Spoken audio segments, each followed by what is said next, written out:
여러분 안녕하십니까? 김준석 해설위원입니다. 오늘 전해드릴 이야기는 정말 믿기기 어려운 현실입니다. 2026 북중미 월드컵 아시아 예선에서 탈락 위기에 몰린 중국 축구대표팀의 충격적인 상황, 그 붕괴의 전말을 지금부터 낱낱이 분석해드리겠습니다. 지금 중국 축구는 말 그대로 벼랑 끝입니다. 한때 동아시아 축구의 잠룡이라 불리며 거대한 투자와 귀화 선수 정책으로 주목받았던 중국이 이제는 인도네시아에게도 밀리는 현실을 맞이했습니다.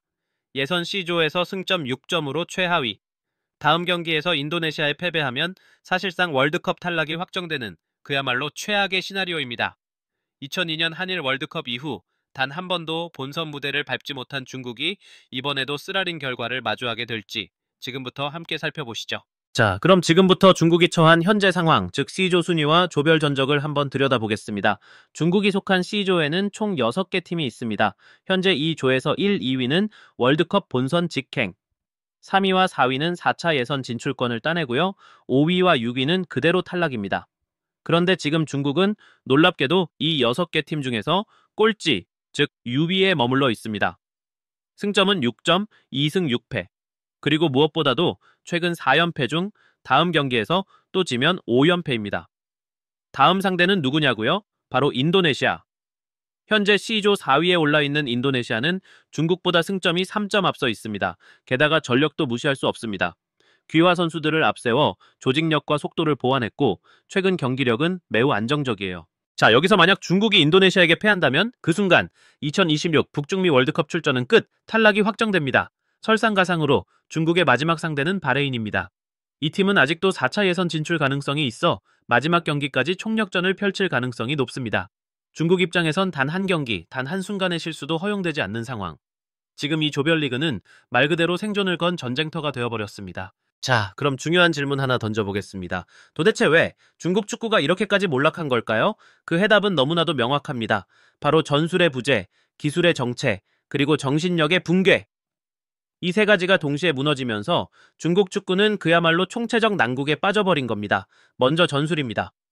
현재 중국 대표팀을 이끄는 브란코 이반코비치 감독은 유럽 스타일의 빠른 전환 축구, 즉 공격과 수비를 빠르게 전환하는 전술을 시도했어요. 하지만 문제는 선수들이 이 전술을 전혀 소화하지 못한다는 점입니다. 공을 전개하는 속도는 지나치게 느리고 측면에서 올리는 크로스는 정확도가 50% 이하, 중앙 미드필더와 수비 라인 간격은 너무 벌어져 있어서 상대팀이 역습 한 번만 해도 바로 실점 위기. 전술은 있는데 실현이 안 된다. 이게 지금 중국 축구의 현실입니다. 다음은 기술적인 문제입니다. 현대 축구에서 기본기 부족은 치명적인 약점입니다. 그런데 중국 선수들은 볼 컨트롤, 패스 정확도, 그리고 공 없는 상황에서의 움직임까지 모든 부분에서 기본이 안 돼 있습니다. 특히 지난 경기들에서 자기 진영에서 빌드업을 하다 공을 빼앗겨 실점한 경우만 무려 3골 이상.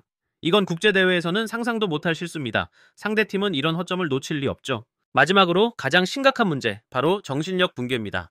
경기를 보면 정말 안타깝습니다.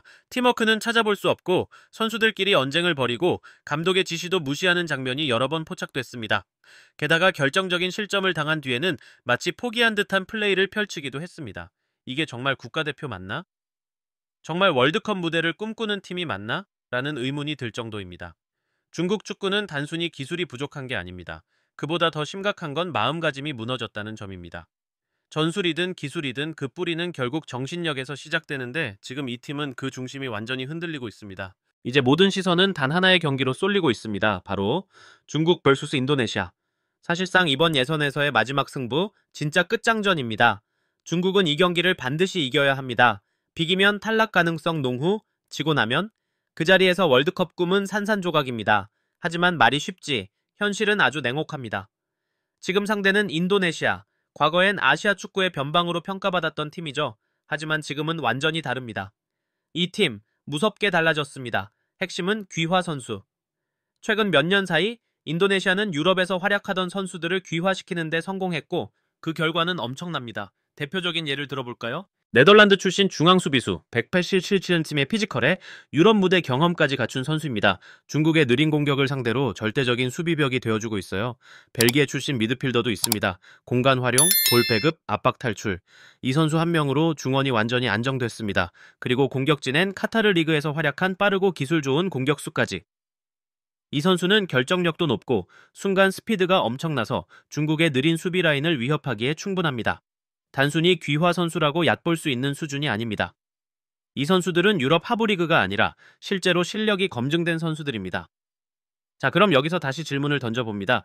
이런 인도네시아를 상대로 중국이 이길 수 있을까? 자, 그럼 여기서 다시 질문을 던져봅니다. 이런 인도네시아를 상대로 중국이 이길 수 있을까? 냉정하게 말해서 그 가능성 높지 않습니다. 중국은 지금 조직력도 무너졌고 개개인의 기본기도 불안정하며 무엇보다 자신감이 바닥입니다. 반면 인도네시아는 상승세에 분위기도 좋고 전술도 정비돼 있습니다. 이번 경기는 단순한 예선전이 아닙니다. 중국 축구의 운명을 가를 생사의 갈림길입니다. 만약 이 경기마저 진다면 중국 축구는 다시 어두운 터널 속으로 들어가게 될 겁니다. 자, 이제 상상해 봅시다. 만약 중국이 인도네시아전에서 패배하고 월드컵 탈락이 확정된다면 그 후폭풍은 정말 상상 이상이 될 겁니다. 무엇보다 먼저 불어닥칠 것은 베테랑 선수들의 대거 은퇴 러시입니다. 대표적인 선수들만 봐도 그렇습니다. 골키퍼 옌쥔링 만 34세, 오랜 기간 대표팀의 마지막 보루 역할을 해왔지만 최근 기량 저하가 뚜렷합니다. 그리고 또 한 명, 36세의 왕달레이. 과거 중국 수문장으로 이름을 날렸지만 지금은 벤치에서도 존재감이 희미해졌습니다. 수비 라인도 예외는 아닙니다. 왼쪽 풀백 리레이, 33세. 수년간 대표팀의 주전이었지만 속도와 체력에서 한계를 드러내며 이번 예선 내내 고전했습니다. 이들 모두 이번 예선 탈락과 함께 대표팀 은퇴 수순을 밟을 가능성이 매우 높습니다. 언론과 팬들 사이에선 벌써부터 이번 동아시안컵부터는 새로운 얼굴로 가야 한다는 목소리가 커지고 있습니다. 실제로 중국은 오는 여름 한국에서 열리는 EAFF 동아시안컵에 출전합니다. 그 대회가 바로 세대교체의 신호탄이 될 것이라는 전망이 우세합니다. 하지만 여기서 중요한 질문이 하나 더 남습니다. 이 변화가 과연 긍정적인 개혁이 될 수 있을까? 아니면 단지 탈락 책임을 떠넘기기 위한 희생양 만들기에 불과한 그저 그런 물갈이 쇼가 될 뿐일까? 과거에도 중국 축구는 위기를 맞을 때마다 세대 교체를 외쳤습니다. 하지만 그 결과는 늘 제자리 걸음 아니면 후퇴였습니다. 지금 필요한 건 단순한 선수 교체가 아닙니다. 축구 철학 자체의 전면적인 재정비, 그리고 미래를 위한 장기 플랜입니다. 만약 이번에도 그저 나이 많다는 이유로 베테랑들을 쳐내고 아무런 비전 없이 새 얼굴만 들여온다면 중국 축구는 또다시 똑같은 실수를 반복하게 될 겁니다.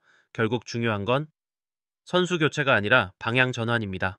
여러분, 중국이 마지막으로 월드컵 본선에 나간 게 언제인지 기억나시나요? 무려 2002년 한일 월드컵입니다. 그마저도 한국과 일본이 개최국으로 예선을 면제받은 덕에 출전국 수가 늘어난 특별한 상황이었죠. 사실상 실력으로 따낸 본선 진출은 아니었다는 평가가 많습니다. 그리고 그 후 20년 넘는 세월 동안 중국은 단 한 번도 월드컵 본선 무대를 밟지 못했습니다. 그 긴 세월 동안 감독이 몇 번 바뀌었고 스타 선수를 앞세운 마케팅도 시도했지만 결과는 매번 실망뿐이었습니다. 게다가 2026년 대회는 어떻습니까? 아시아에 주어진 본선 출전권이 기존 4.5장에서 8.5장으로 2배 가까이 확대됐습니다. 말 그대로 기회의 문이 활짝 열렸습니다. 그런데도 중국은 지금 예선 탈락 위기에 놓여 있는 겁니다. 이건 단순히 선수들이 못해서 생긴 일이 아닙니다. 감독이 부족해서만도 아닙니다. 축구 시스템 전체가 무너졌다는 경고입니다. 유소년 육성, 리그 구조, 행정 조직, 지도자 교육, 모든 부분에서 문제가 복합적으로 터지고 있다는 뜻입니다. 이제는 단기 처방이 아닌 뼈를 깎는 개혁이 필요할 때입니다. 그렇지 않으면 2026년은 물론이고 그 이후 월드컵에서도 중국 축구는 영영 손님으로만 남게 될지도 모릅니다. 중국 축구, 지금이라도 바뀌지 않는다면 앞으로 10년 월드컵은 그저 남의 나라 이야기로만 남게 될 겁니다. 실력 없이 이름값만 내세운 스타 시스템, 철학도 없이 외국 선수 데려와 붙인 귀화 전략, 방향성 없는 지도자의 리더십 부재, 이 모든 것이 2026 탈락 시나리오의 퍼즐 조각입니다. 여러분, 축구는 단순한 공놀이가 아닙니다. 그 나라의 조직력, 끈기, 그리고 열정이 고스란히 드러나는 거울 같은 스포츠입니다. 그리고 지금 중국 축구는 그 거울 앞에서 자신의 얼굴을 마주하기조차 힘든 상태입니다. 축구는 결국 실력입니다. 화려한 이름보다 더 중요한 건 투지이고 정신력이고 팀워크입니다. 이 세 가지가 모여야 진짜 축구가 완성됩니다. 우리가 열광하는 건 이름값이 아니라 끝까지 포기하지 않는 그 정신력입니다. 오늘도 함께해주신 여러분 감사합니다. 진짜 축구를 향한 여러분의 열정, 저도 끝까지 함께하겠습니다.